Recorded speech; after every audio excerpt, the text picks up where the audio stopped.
আসসালামু আলাইকুম ওয়া রাহমাতুল্লাহি ওয়া বারাকাতুহু।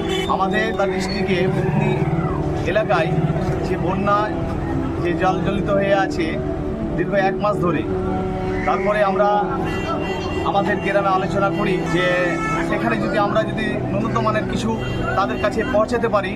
তারপরে আমাদের একটা পীরগাঁয়ের গ্রুপ রয়েছে, গ্রুপে অনেকেই 500, 1000, 200 যে এতটুকু পেরেছে সাধ্য অনুযায়ী দিয়েছে। আজকে সব লুচি গুদিয়া এগুলো তৈরি করা হয়েছে।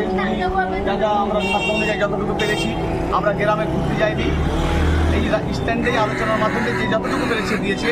আজকে আমাদের এখানকার ছেলেরা যাবে, এছাড়া বাইরের 2-1 জন আছে, ওরাও যাবে। আর সেখানকার পরিস্থিতি যদি খুব খারাপ প্রয়োজনে আমরা গ্রামে নেমে আমরা যতটুকু পারবো সহযোগিতা করে থাকবো। এনারা যাওয়ার জন্য রেডি হচ্ছে, আপনারা দেখতেই পাচ্ছেন। আর এই সময় মানুষের পাশে দাঁড়াতে হবে, যেটা আমাদের